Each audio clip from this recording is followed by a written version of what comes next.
Hello and welcome to Ashrit Parvangada's Tipping Points, a podcast where I talk about historical tipping points that affect me and probably you personally. The woods are lovely, dark, and deep. But I have promises to keep, and miles to go before I sleep, and miles to go before I sleep. That's a famous poem by Robert Frost. Various great men in history liked Robert Frost. The first Prime Minister of India, Jawaharlal Nehru, kept this poem with him even on his deathbed, and he had the final stanza underlined. He was one of John F. Kennedy's favorite poets too, and Joe Biden named his autobiography after this poem as well. It's called Promises to Keep. I quote the final stanza from the poem in regards to humanity's relationship with oil. Oil as a substance, its history is full of dark stories in terms of the way they've shaped our world. But yet, despite that, oil has powered and still powers the magical things that humanity does. So many things: plastics, synthetic material for clothing, transporting cars, flying planes as some obvious ones, right? How can these things happen at scale? How can people afford plastics, right? The reason everyone can afford useful clothes, everyone can afford to fly. Not everyone, but you know what I mean. Very commonly available across the globe. It's all thanks to oil. There's no immediate end in sight to us using oil, though we are trying. And we still have a long way to go before we can lay the substance to rest. It still continues to lift millions of people out of poverty. Miles to go before we sleep. This is a history full of high stakes, but with a somewhat traceable chain of events leading up to here. And by way of that, a somewhat traceable trajectory for the next few years at least. Let me start with a quick picture of where we are now. The Middle East produces about a third of the world's oil and exports much of that. North America produces about a quarter, but in general is a net consumer of oil. The Commonwealth of Independent States, that being post-Soviet countries, also produce about a quarter, but are net exporters as well. And the rest of the world combined are generally net consumers, especially Asia. And the world is ravenous for oil. To put it in perspective, I tried to break down global oil consumption. I'm not sure if it helps much just because of the huge numbers involved, but I'll try. The world consumes 103 million barrels of oil per day. That's about 71,000 barrels a minute. Imagine 71,000 barrels of black, oozing crude oil in front of you. Each barrel containing 158 liters of oil. 71,000 of them.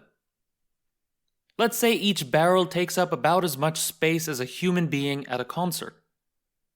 Fill a stadium with 71,000 barrels of crude oil.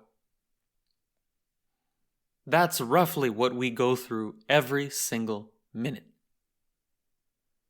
It's not a pretty sight, but love it or hate it, oil is what powers human civilization. Daniel Yergin, in his book The Prize, The Epic Quest for Oil, Money, and Power, describes humanity as hydrocarbon man. And he isn't far off from the truth. So to look at how we got here to hydrocarbon man, I'll have to look at the histories of each region somewhat separately. The Middle East, the Soviet Union, North America, and Asia. And though they converge as we move towards the 21st century, each starts off with its own unique set of events. Let's start with the journey of the Middle East, the world's largest oil-producing and exporting region for nearly the last century. To start, let's look at a man that you may not expect when we're talking about the history of oil. Napoleon Bonaparte. as he looks out to conquer the shores of Egypt. This episode is called Black Sands. Here we go.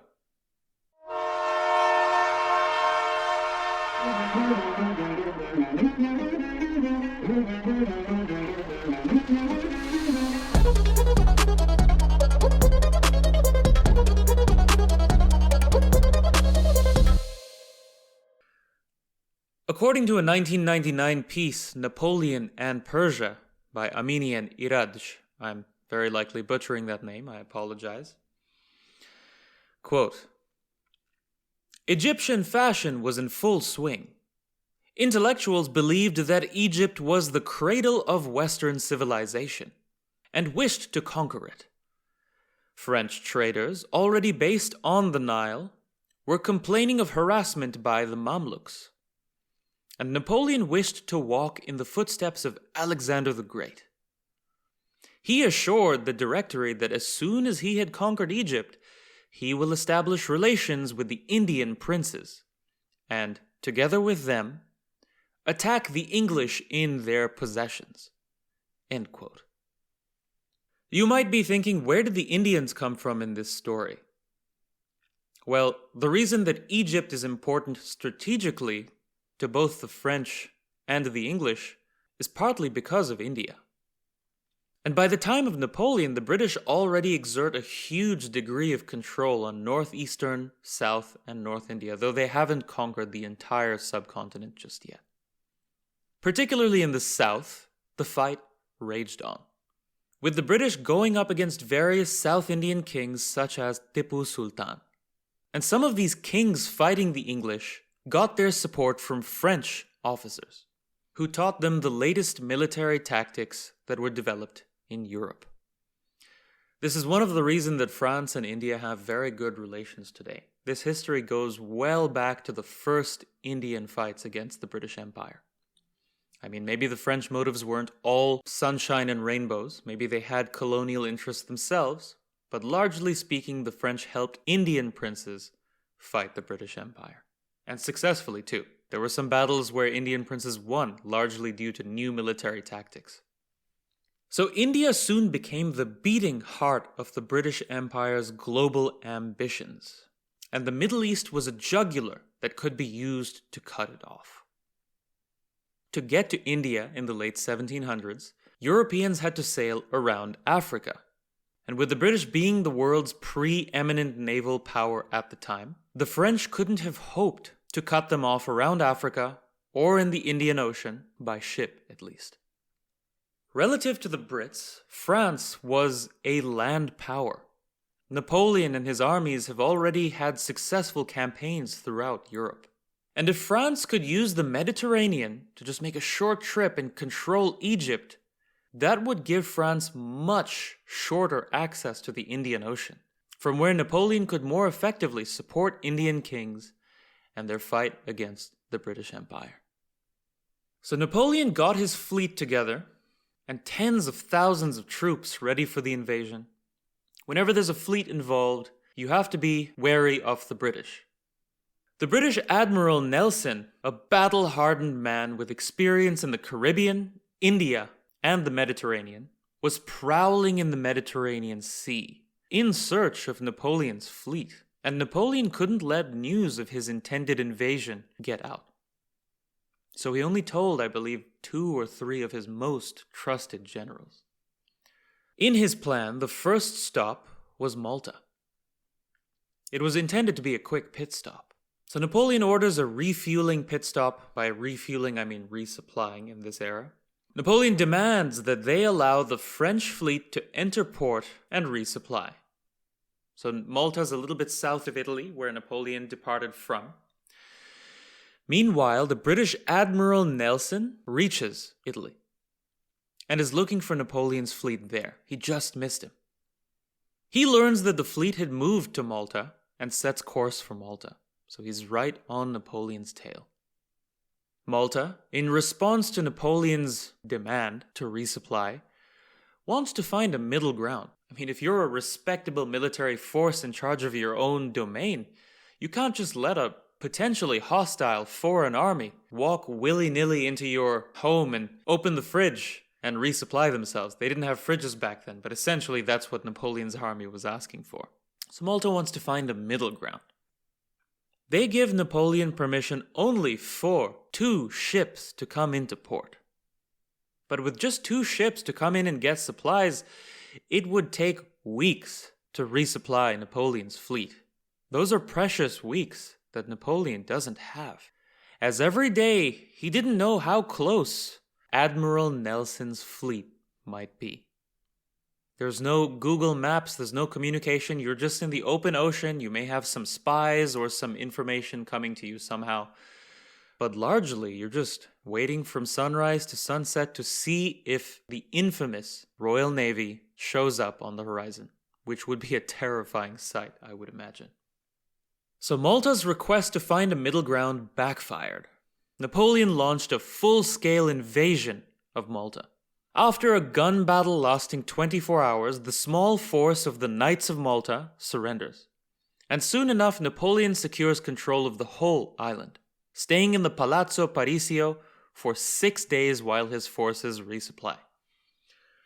So if I'm not mistaken, this is still a hotel of some kind today, and they're very proud of the fact that Napoleon stayed there for 6 days. It's part of the attraction, to step into the shoes of the man.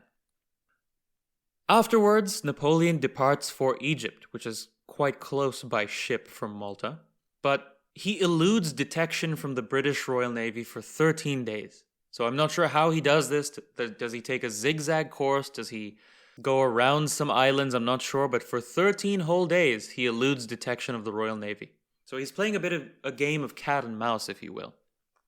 Only days after Napoleon leaves Malta, Admiral Nelson arrives in Malta, where he learns once more that he's just missed the French Navy. Nelson has a conference with his captains, after which they guess, correctly, that Napoleon's destination is Alexandria in Egypt. Admiral Nelson sets sail. Admiral Nelson arrives in Alexandria, only to find, once more, no Napoleon. Dismayed from not finding Napoleon, he returns to Naples, all the way near Italy, to resupply. Why wasn't Napoleon there? Because this was during the 13 days where he was evading detection.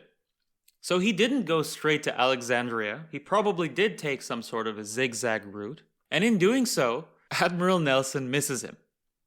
Napoleon arrives in Alexandria less than a week after Nelson leaves, ready to disembark. And in doing so, he has words for his soldiers, and words for the people of Alexandria. First, for his troops. This is the English translation, quote, "The people we will be living alongside are Muslims. Their first article of faith is, there is no other God but God, and Muhammad is his prophet. Do not contradict them. Treat them as you treated the Jews. The Italians, respect their muftis and their imams, as you respected their rabbis and bishops. Have the same tolerance for the ceremonies prescribed by the Quran, for their mosques, as you had for the converts, for the synagogues, for the religion of Moses and that of Jesus Christ. The Roman legions used to protect all religions. You will here find different customs to those of Europe. You must get accustomed to them. The people among whom we are going to treat women differently to us. But in every country, whoever violates one is a monster. Pillaging only enriches a small number of men. It dishonors us. It destroys our resources. It makes enemies of the people who it is in our interest to have as our friends. The first city we will encounter was built by Alexander. We shall find, at every step, great remains worthy of exciting French emulation." End quote. To take apart what he just said, you can tell that he has a long-term plan in mind. And you might say, duh, but I mean, you can piece apart the way this man thinks from this speech. His objective is to make friends of the Egyptians. And his whole speech is to tell his troops, look here, you can plunder for short-term gain, or you can make an example for the world of what the French stand for. He promises his troops land when they return to France as well, something like a bribe for good conduct. Secondly, he writes a proclamation to the inhabitants of Alexandria. Quote, "For too long the beys who govern Egypt have insulted the French nation and covered their traitors in slanders. The hour of their punishment has come. For too long this horde of slaves bought in the Caucasus and Georgia have tyrannized the most beautiful part of the world. But God, on whom all depends, has ordained that their empire shall end. The people of Egypt, they have told you that I come to destroy your religion, but do not believe it. Tell them, in reply, I come to restore your rights, punish the usurpers, and that I respect God, His Prophet, and the Quran more than the Mamluks. Tell them that all men are equal before God. Wisdom, talents, virtues are the only things to make one man different from another. Is there a more beautiful land? It belongs to the Mamluks. If Egypt is their farm, then they should show the lease that God gave them for it. Qadis, sheikhs, imams, chorbadjis, and notables of the nation, tell the people that we are true friends of the Muslims. Wasn't it us who destroyed the Knights of Malta? Wasn't it us who destroyed the Pope, who used to say that he had a duty to make war on Muslims? Wasn't it us who have at all times been friends to the great Lord and enemies to his enemies? Thrice happy are those who will be with us. They shall prosper in their fortune and in their rank. Happy are those who will be neutral. They will get to know us over time and join their ranks with ours. But unhappy, thrice unhappy, are those who shall arm themselves for the Mamluks, and who shall fight against us. There shall be no hope for them. They shall perish." End quote. Another fantastic speech, in my opinion, except for the threat in the end. I felt like that really took the vibe away from the elating speech he was giving until then. But I guess he knows better than I. He's the expert on war speeches, and I suppose just letting people know, just in case, that if they decide to take up arms, it's a bad idea, must be the way to go. But I wouldn't have put it right at the end, you know? If I'm a citizen of Egypt and listening to the speech, so far I'm like, yeah, I see what he's talking about. The Mamluks, they're just some slaves who were bought from, ages ago and now they control Egypt. That's not right. And then he gets to the end and he's like, and if you take up arms, I'm going to kill you. That'd make me dislike the guy. So, how did his speech do? Well, Alexandria and its small force of 500 men intended to resist Napoleon. Napoleon takes 5,000 troops from his fleet and marches at its head to Alexandria.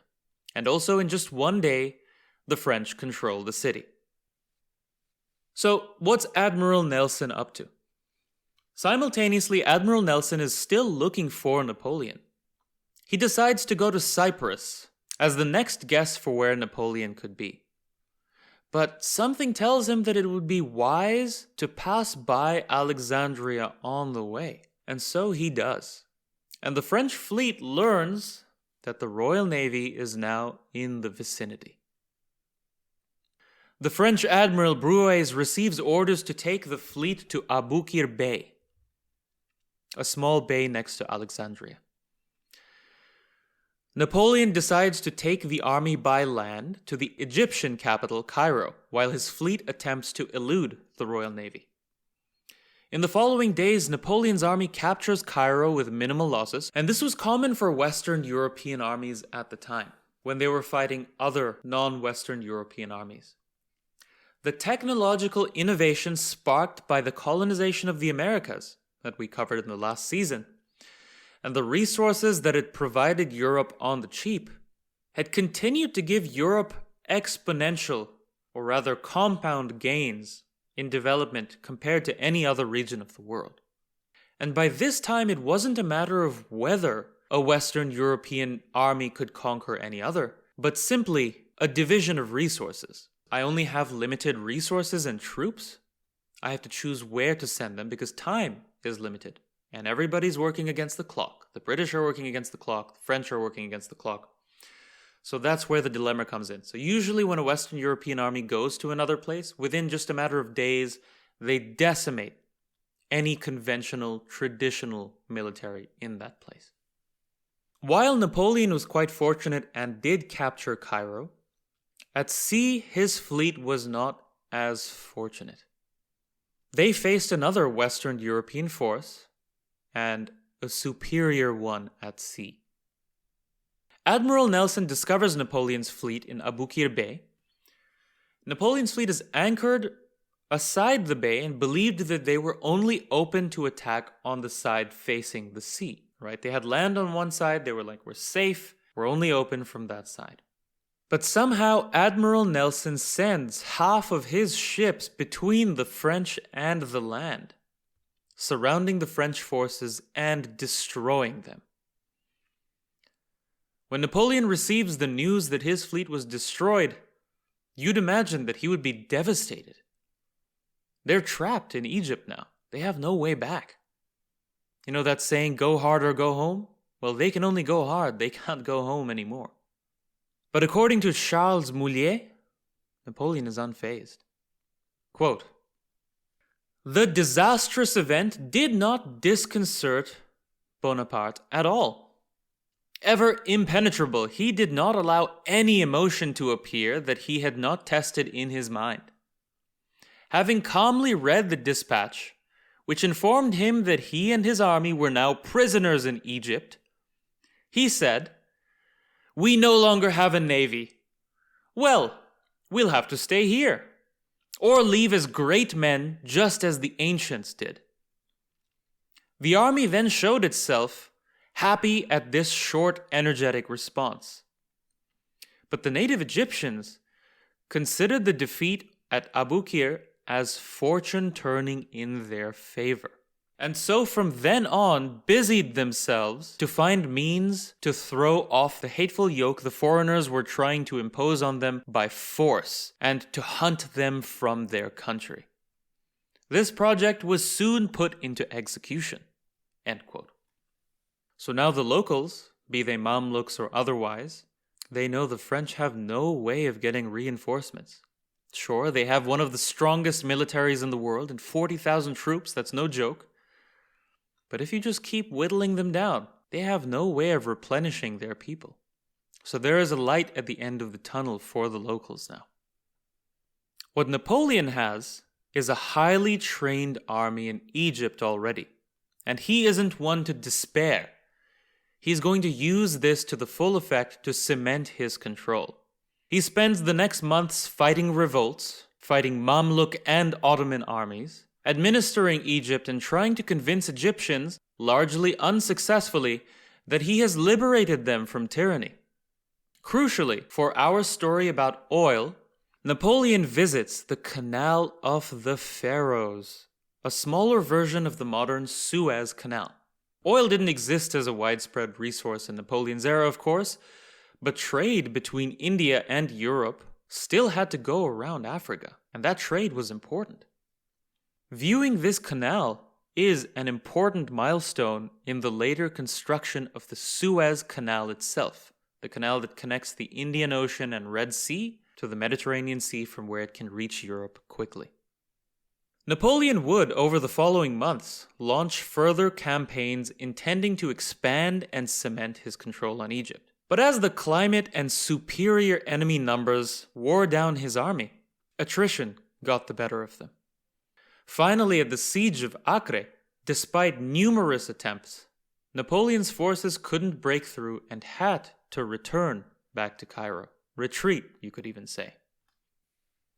Ottoman and British emissaries sent word to Cairo ahead of Napoleon's return that he was defeated. perhaps in the hopes of inciting another revolt that would finish the French general. But Napoleon, always confident even in the face of insurmountable odds, entered the city pretending to have been victorious.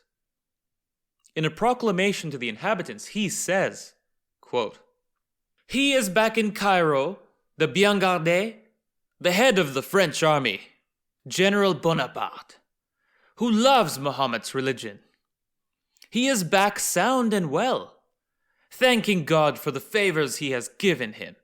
He has entered Cairo by the gate of victory. This day is a great day. No one has ever seen its like. All the inhabitants of Cairo have come out to meet him. They have seen and recognized that it is the same Commander-in-Chief Bonaparte in his own person." End quote. So Napoleon marches back into Cairo, pretending to be triumphant, when really his army was on the retreat. He would successfully defeat more Mamluk forces over the coming weeks, until finally news reaches him that much of what he worked to build back home in France was falling apart. Not only that, but he foresaw that the army was getting weaker from its losses in Egypt, sometimes in battle, sometimes to disease, and they would soon have to surrender or be taken prisoner by its enemies, which would destroy all the prestige that he spent these last few months building via his victories, his proclamations. Prestige is important for a man like Napoleon. When power is concentrated in the center, you can't be seen as a failure. That's when all the enemies who've been hiding the knives behind their back, that's when they come for you. And so, failure imminent, he leaves the French army in control of General Kleber and makes a secret departure to France under the pretext of a voyage on the Nile Delta. So it's a bit cheeky of him. He sees the sinking ship and he's like, "All right, General Kleber, you're the captain now. Good luck. I'm going on a trip on the Nile," and he just disappears back to France. Napoleon's gains in Egypt were short-lived. The British end up working in tandem with the Ottomans to launch multiple assaults on French Egypt, culminating in March 1801 with a British victory and a French surrender. The French surrender on the condition that French troops would be allowed to return to France on British ships. Getting a ride home from your worst enemy. Talk about humiliating. But although Napoleon's Egypt campaign may have failed overall, it ushered in a new era of the Arab world, which has ramifications to this very day. For one, Western Europe's new position in the world had become clear to the Arab world as it had not been so starkly before. Military, technological, and organizational superiority meant that even relatively small Western European armies could defeat much larger conventional forces on home turf. Supply lines established, you know the climate, still get defeated. That becomes very clear to the Arabs. Ideas that were just then sprouting in France, such as nationalism and liberalism, along with the printing press, made their way to the Arab world too. Egypt would thenceforth exert a degree of autonomy from the Ottomans, because Napoleon kind of loosened the control the Ottomans had on that region, and this paves the way for modern Egypt as we know it today. Some modern historians mark the French arrival as the beginning of what we know as the modern Middle East, so the transition from the Ottomans and the Sultans, that era, to actually having presidents, prime ministers, etc. According to renowned scholars such as Edward Said and David Bell, Napoleon's propaganda of being a liberator during his conquest of Egypt set an Orientalist trend in Europe, of Europe's civilizing mission in the world, that reverberates to this day. But that mindset of Europe, thinking that it's the liberator of the world, thinking that it's supposed to give values, this is a reverberation of what Napoleon did back then. And lastly, the geopolitics ushered in by this French, British, Ottoman, and Egyptian struggle has a butterfly effect on how oil is spread throughout the world almost exactly a century later. we can see the culmination of these historical forces through the life of a man named Ferdinand de Lesseps. I think that's how I pronounce it. Ferdinand de Lesseps is how it's literally spelled. And his life culminates in the creation of the Suez Canal. And we're going to check out the journey in our next episode. This was Ashrit Parvangada's Tipping Points. This episode was called Black Sands. See you next time.